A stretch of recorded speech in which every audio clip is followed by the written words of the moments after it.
자, 여러분, 그럼 이번 영상에서는 조금 전에 얘기했던 경사하강법을 사용을 해가지고 한번 파라미터 추정, 우리 예시에 대해서 어떻게 하는 건지 해볼게요. 그래서 앞에서 주어진 데이터, 이런 데이터 있었었죠, 이런 거. 이걸 다 생각해 보면은, 요거를 우리가 좀 더 보기 좋게 이런 테이블로 한번 써보자 이거예요. 데이터 번호도 좀 1번부터 10번까지 써주고, 그때 광고 노출 횟수를 우리가 종속 독립 변수 xi라고 하고, 구매 여부를 yi라고 하면은 이렇게 x1부터 x10까지에 대한 데이터 값이 1부터 10까지가 이게 있는 거고, 그리고 y1부터 y10까지의 그 데이터에 대한 값이 이렇게 000011 0111 요거 이제 그대로 이렇게 넣은 거죠. 또 이렇게 이런 식으로 쓰면은 이제 딱 감이 오죠. 이게 x1 y1 이거란 말이야. x2 y2. 그럼 요걸 가지고 제일 먼저 하는 게 뭐였어요? 우리 요거대로 할 거거든요. 요 스텝 1, 2, 3대로 로지스틱 회귀 모형을 수립을 해. 로지스틱 회귀 모형을 수립을 할 때 일단 하는 게 Z를 이제 종속 변수로 갖게 해가지고 선형식부터 수립을 하는 거죠. 이렇게 하면 되죠. 지금 독립 변수 하나밖에 없으니까. 그다음에 요거에 대해서 이제 로지스틱 함수 값을 산출을 하는 거죠.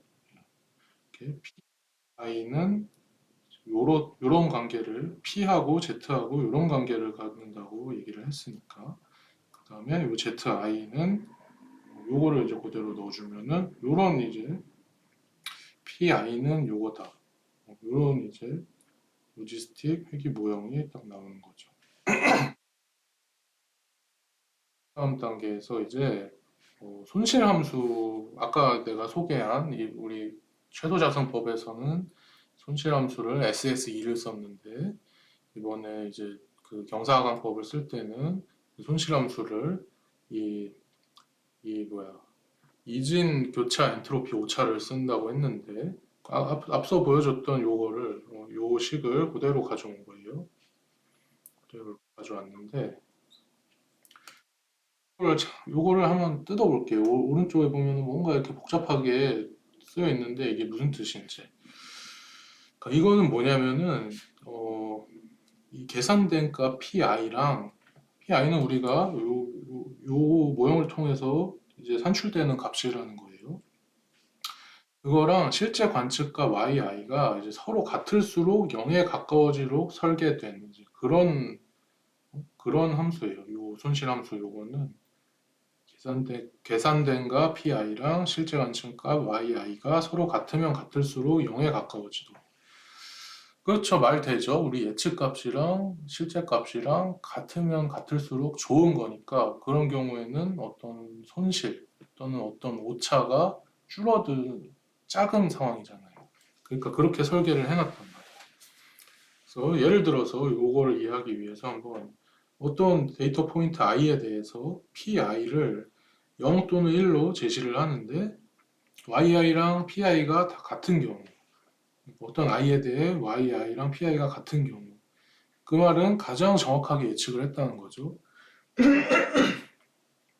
자, 그러면은 그런 경우는 사실 두 가지 경우가 있잖아요. 우리 yi랑 pi가 둘 다 0인 경우랑 yi랑 pi가 둘 다 1인 경우 두 가지 경우가 있는데 각각에 대해서 한번 요거를 계산을 해보자 이거예요. 자, 그러면은 요거를 그대로 이제 여기다가 지금 쓴 거고 근데 PI가 0이야. 그럼 여기다가 이제 다 0 넣으면 되죠. 여기다가 0 넣고, 여기다가 0 넣고, 여기다가 0 넣고. 여기도 있네. 여기다가도 0 넣어. 그러면은 요거 0 곱하기 뒤에 거 로그 0 플러스 1 빼기 0 곱하기 로그 1 빼기 0이니까 그냥 로그 1이죠. 자, 그러면은 봐봐라. 이 앞에 이 로그 제로는 뭐 마이너스 무한대가 되는데 거기다 어차피 0 곱하니까 0 된단 말이야. 뒤에 것도 보면은 1 곱하기 로그 1이잖아. 1 곱하기 로그 1인데 로그 1이라는 건 사실 그냥 0이란 말이야. 그러니까 이것도 0. 그러니까 이 자체가 그냥 0이 된다. yi랑 pi가 둘 다 0으로 정확하게 맞췄을 경우. 그 반대 경우 yi랑 pi가 둘 다 1로 정확하게 맞은 경우. 그 경우에도 이것도 0이 돼요. 오, 좋네. 그러니까 우리가 예측을 정확하게 하면 할수록 이 이진 교차 엔트로피 오차는 0이 된다. 0에 가까워진다.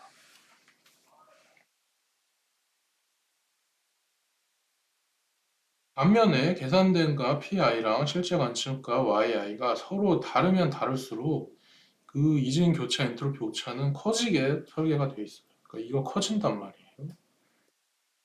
그러니까요.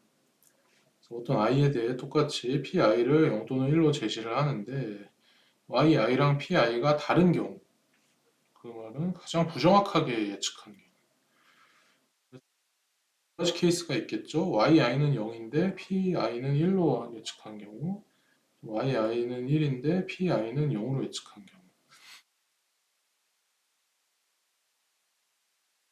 이거부터 살펴보면은 똑같아요. 똑같이 이 식을 그대로 여기다 쓴 건데 거기에 yi에다 0 넣고 pi에다 1 넣어. 여기에다가 0 넣고 여기에다가 1 넣어. 그걸 여기다 이렇게 쓴 거고 그러면은 이거 로그 1은 또 0이고 0 곱해지는 거고 여기 로그 0은 마이너스 무한대고 그래서 요거는 이제 0으로 없어지고 이 뒤에 거가 이렇게 마이너스 무한대만 남아서 요거 마이너스 무한대가 된단 말이야. 요 경우에. 자, 요 안에 있는 거 요게 마이너스 무한대가 된다는 거예요. 근데 이 전체를 보면은 거기에다가 앞에 마이너스 붙여줬잖아요. 그러니까 이 전체는 이제 무한대가 된단 말이야. 이렇게 다른 경우에. 요 자체는 마이너스 무한대지만 우리가 거기다가 마이너스를 뭔가 곱해줬기 때문에 이게 그러니까 요 손실함수 요게 무한대가 된다. 그러니까 손실이 엄청 커진다. 오차가 엄청 크다, 커진다라는 거죠. 이 반대 경우도 yi가 1이고 pi가 0인 경우도 똑같아요. 여기에다가 이거를 그대로 넣어서 쭉 계산을 해보면 똑같이 마이너스 무한대가 나오고 그 말인즉슨 우리가 예측한 거랑 실제 거랑 다르면 완전 생판 다르면은 이 손실함수는 무한대가 되도록 설계가 되어 있다. 그러니까 이렇게 설계해 놓은 이진 교차 엔트로피 오차는 손실 함수로 이제 매우 적절한 그런 함수다. 누가 만들었는지 모르겠지만 굉장히 스마트하시고 똑똑하시게 잘 만들어 놨습니다. 그러면은 그런 손실함수의 이제 특성도 알았고, 그러니까 손실함수 이렇게 설계한 손실함수가 잘 동작한다는 것도 알았고, 또 우리가 경사하강법이라는 것도 개념을 알았으니까 한번 실제로 해보자 이거예요. 어? 손실함수 L의 이 베타 제로, 베타 1에 대한 그레디언트 있겠죠? 사실 이렇게만 써도 되는데 더 나는 명확하게 써주려고 이 변수까지 다 써준 거예요. 이렇게. 그러면은 그놈은 이렇게 된다고 내가 얘기했었죠. 내가 이렇게 행벡터로 써놓은 거에다가 트랜스포즈 해놨으니까 사실 열벡터로 쓰면은 이거란 말이야.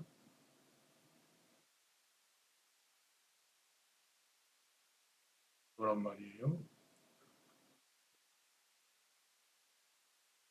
값을 한번 계산을 해보자 이거야. 왜냐면은 이 하강법으로 이렇게 하려면은 우리가 필요한 게 일단 이게 이 값이 필요하니까 네. 요 값을 계산해 보자 이거고요. 그리고 요거는 우리가 이제 정하기 나름인데 예제에서는 음, 음, 요 테이블까지 오면은 이렇게 알파를 0.01로 정해 놨습니다. 근데 그 전에 우리는 요거 그레디언트 값을 진짜 뭐가 나오는지 그 식을 알아야 되잖아요. 우리가 SSE도 한번 편미분한 식 그거를 유도를 했었던 것처럼 이것도 그레디언트를 유도를 할 거야. 어떻게 나오나. 이거는 우리가 합성함수의 미분법을 써야 됩니다. 자, 그래서 요거랑 요거 두 개의 편미분을 구해야 되는 거잖아요. 근데 이 사실 L이라는 놈은 음,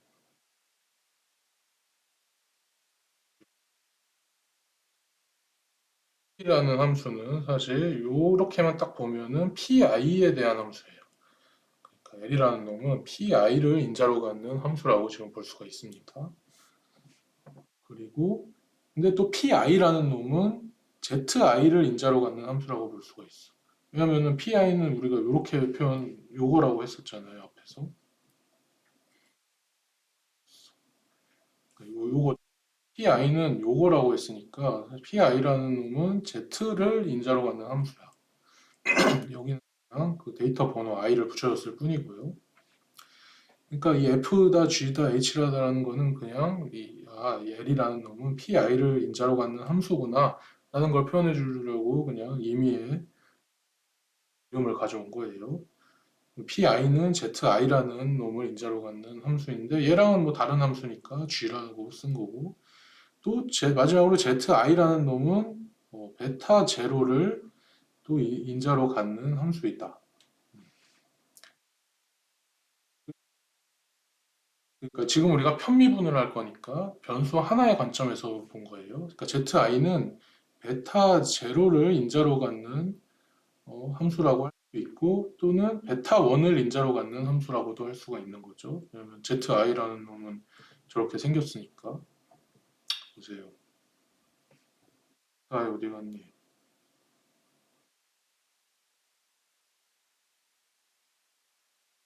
있네 여기 z. 또는 i를 붙이면 이렇게 z라는 놈은 베타 제로와 베타 1을 인자로 갖는 값이란 말이에요.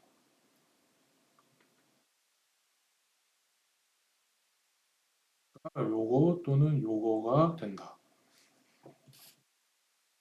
그러면은 그런 상황에서 우리가 하고 싶은 거는 이 L이라는 함수를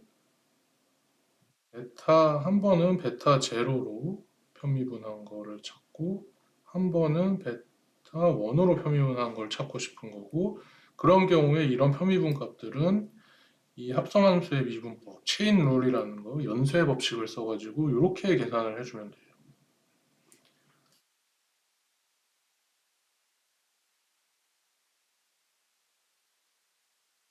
L이라는 거는 사실 PI에 대한 함수니까 그 녀석을 PI에 대해서 미분한 거 곱하기 근데 또 PI라는 놈은 ZI에 대한 함수니까 걔를 ZI로 미분한 거 곱하기 근데 또 ZI라는 놈은 베타 제로 관점에서 보면은 베타 제로를 인자로 갖는 함수니까 그 놈을 베타 제로로 한번 미분한 거 이렇게 해주면은 이게 딱 깔끔하게 나온다는 거죠.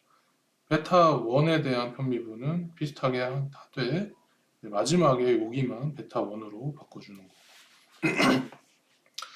그래서 밑에 이제 두 개의 내가 박스를 그려놓고 여기다가 식을 막 쭉 써놨는데요. 쭉. 그래서 이거는 여러분들이 한번 궁금하면은 쭉쭉 따라가 보면서 한번 이 미분을 한번 해보세요.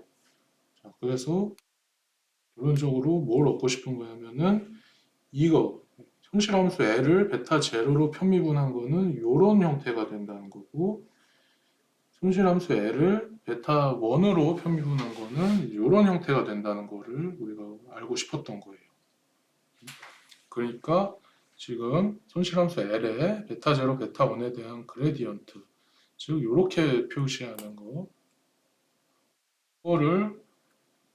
요거는 사실 요건데 요거를 명시적으로 딱 구해보면은 요걸로 이루어진 벡터가 된다 이 말이죠. 즉 요거랑 요거 그렇게 하면은 이제 다 우리는 준비 완료된 거예요. 이 경사하강법을 써서 최적의 베타 제로, 베타 1을 찾을 준비가 끝났다.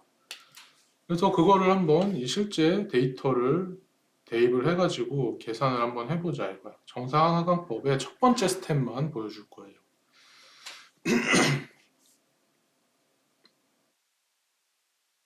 그때 경사하강법에서 하이퍼 파라미터는 이 스텝 사이즈 또는 러닝 레이트라고 하는 알파랑 입실론이 있었는데 여기서는 알파를 0.01로 딱 정해놨고 실론까지는 정하진 않았는데 왜냐면은 결국 이걸 종료를 하려면은 이 스텝을 되게 많이 해야 되거든요. 아, 뭐 금방 끝날 수도 있는데 보통은 한 번에 끝나진 않겠죠. 그러니까 근데 이거를 내가 이렇게 테이블화 해가지고 계속 보여주는 거는 좀 한계가 있으니까 그거는 컴퓨터한테 시키는 거예요. 이렇게 만들어 놓고. 한 첫 번째 스텝만 보여줄 건데 이 초기 값을 그러니까 0번째 스텝에서의 그 베타 값을 이렇게 잡을 거예요. 마이너스 0.2, 0.2로. 자, 요거는 이 초기 값은 사실 그냥 마음대로 잡는 거예요. 우리가 정사각법 쓸 때 이거를 여기가 이제 최적화된 점, 여기를 이제 찾고 싶은 건데, 그럼 어디서부터 시작해서 찾을까? 당연히 요 근처에서부터 시작하면 좋겠죠. 근데 실제로 이거는 뭐 이렇게 쉽게 생겼으니까 그걸 우리가 아는 건데 이렇게 쉽지 않은 함수가 많단 말이에요. 그런 경우에 그냥 아무 데나 찍는 거예요. 여기서 할까? 아니면 잘못 찍어서 막 이상한 데에서 찍을 수도 있고. 그리고 이렇게 쉬운 함수는 쉬운데 이렇게 막 지멋대로 생긴 이런 함수가 있어? 그러면은 이렇게 한눈에 있으면은 아 여기가 뭐 제일 최적화 지점이네 알지만 그거는 내가 그렸으니까 아는 거고 모르는 경우가 많다. 그런 경우에는 그냥 이런 X축 중에서 어디 한 군데 그냥 딱 찍어야 돼. 이런 식으로. 그런 식으로 그냥 아무 데나 찍은 거예요. 이거는 아무 데나 그냥 찍었다. 시작 지점. 그래서 이 베타 제로 햇의 0번째 값은 마이너스 0.2고 베타 1 햇의 0번째 값은 0.2에서 시작을 할 거야. 자, 그리고 자, 그러면은 우리가 지금 데이터가 10개니까 데이터 10개에 대해서 우리의 그 손실 함수는 이렇게 정의를 했단 말이에요. 그러니까 각 데이터에 대해서 요거를 이제 다 계산을 해.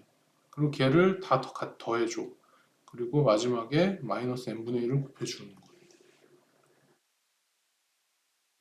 그렇게 하면은 이제 각 데이터 포인트마다 아까 그거 계산을 한다는 거죠. 요거 어디 갔어? 이게 그 괄호 안에 들어있는 그 식이죠. 요거. 그리고 요거랑 요거는 이미 다 주어진 그런 데이터고, 그거에 대해서 zi랑 pi를 계산을 하면 돼. 어, 그거에 대해서 zi랑 pi랑 요거랑 요거까지 이제 계산을 하면은 되는 거예요. 근데 결국 이제 제일 알고 싶은 거는 사실 요거랑 요거죠. 그래서 왜냐면은 우리의 이제 그레디언트가 이렇게 나왔으니까 근데 요걸 하고 있는 게 요거랑 요거니까 그거를 여기다가 이제 쭉 계산을 해줬다 이거죠. 그래서 한번 보자.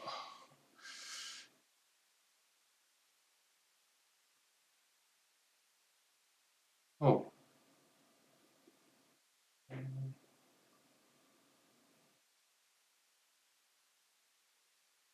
손실함수 값을 계산하려면 어쨌든 요거를 먼저 계산을 다 해줘야 된다는 거죠. 요거를 계산을 해줘야 된다.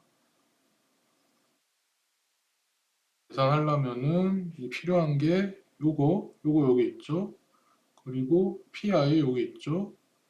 그리고 YI 여기 있고 또 PI 여기 있고 다 있단 말이야. 요거를 구하기 위한 것들이. 요거를 여기다가 이렇게 다 넣어가지고 계산을 요 식을 계산을 해주면은 이렇게 쭉 나온단 말이야. 함수라는 거는 우리가 이렇게 계산하는 거니까 요거를 싹 다 더한 다음에 거기다가 마이너스 n분의 1을 곱해주면은 요런 값이 나온다.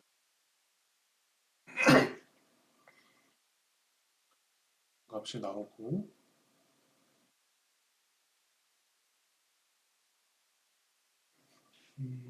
그리고 수의 이 요거 손실함수를 우리가 업데이트를 이제 그 손실함수가 아니라 우리가 이 얘를 xk로 업데이트를 할 거잖아요. 근데 이 xk라는 놈은 두 개의 이제 변수가 베타 제로와 베타 1으로 이제 이루어졌으니까 어, 이루어졌으니까 자면 베타 제로 0과 베타 1 0이 있는데 걔를 업데이트를 해서 베타 제로 1과 베타 제로 1로 바꿔주고 싶단 말이에요. 근데 여기에다가 우리가 이렇게 알파를 곱하고 그 그레디언트 f가 아니라 이때는 이거를 이제 빼줘야 됐었잖아요. 근데 이제 L의 그레디언트는 우리가 계산하기로 했으니까 요 값들이 지금 요거고 마이너스 0.2, 0.2고 요거랑 요거는 현실함수의 그레디언트의 베타 제로 축값 요게 이제 여기 들어갈 거고 현실함수의 그레디언트의 베타 원 축값 요게 이제 여기에 들어갈 건데 그 값을 계산을 했을 때 요거랑 요게 나왔다 이거. 여기다가 이거 넣어주고 이거 넣어주고 그러면 이제 모든 게 다 숫자로 구체화가 됐잖아요. 그렇게 해가지고 살펴보면은 그럼 최적화 업데이트는 여기 내가 써놨어요. 베타 햇의 그러니까 1스텝의 베타 햇은 이전 스텝의 베타 제로 햇, 즉 요거 빼기 어떤 이 학습률 우리가 사전에 정해놓은 0.01 곱하기 이 뭐야 그 손실 함수의 그레디언트에다가 베타 햇 제로 넣은 거 요거 그러니까 요거는 요거고 알파는 0.01이고 그리고 요거는 우리가 요거랑 이렇게 구해서 이렇게 벡터로 써주면은 차원이 딱딱 맞죠? 다 2 by 1 벡터들이니까 요거 빼기 0.01 곱하기 요거 계산하면은 이런 식으로 나온다. 자, 그래서 첫 번째 단계에서의 그 손실함수의 값은 그러니까 첫 번째 단계가 지난 후에 그 손실함수의 값이 0.6130이 됐다 이 말이에요. 이 손실함수의 값은 요 시작 지점 초기 값에서의 손실함수의 값인데 그게 0.6147이었는데 우리가 이 베타를 한번 업데이트를 해가지고 그 손실함수의 값을 다시 계산을 해봤더니 0.6130으로 줄었잖아. 손실함수의 값이 줄었다. 자, 그렇다는 거죠. 그러니까 이 짓을 계속 반복하면은 손실함수의 값이 계속 줄 거예요. 계속 줄다가 아마 어느 순간부터는 잘 안 줄겠죠. 그러니까 그러면은 그 주는 양이 어떤 입실론보다 작아지면은 거기서 딱 멈추고 그때의 손실함수 값을 산출해주는 그런 이 베타 제로, 베타 원을 우리는 우리 로지스틱 회귀 모형의 최적의 파라미터 값으로 제시를 할 거다. 그러니까 파라미터의 추정 값으로 제시를 할 거라는 거예요. 그게 이제 경사하강법에 의해서 로지스틱 회귀 모형의 그 파라미터를 추정하는 과정입니다. 자, 당연히 여러분들한테 설명을 하기 위해 이렇게 표까지 만들어 가지고 한 번의 스텝을 진행하는 방식을 소개를 했는데 이거 손으로 하고 있는 사람 이 세상 엔지니어들 중에 아무도 없겠죠. 이거 다 손으로 하고 있는 엔지니어는 저 세상 엔지니어다. 이거 다 컴퓨터로 구현해가지고 자동화해서 하는 거예요. 그리고 구현된 거 많습니다. 많고 제가 다음 영상에서 파이썬에 우리 또 그걸 쓸 건데요. 스탠 모델을 쓸 건데 거기에도 이 로지스틱 회귀 분석 해주는 그런 함수 있습니다. 그걸 한번 길지 않고 하나짜리 슬라이드로 정리했는데 그거 소개하고 마치도록 하겠습니다.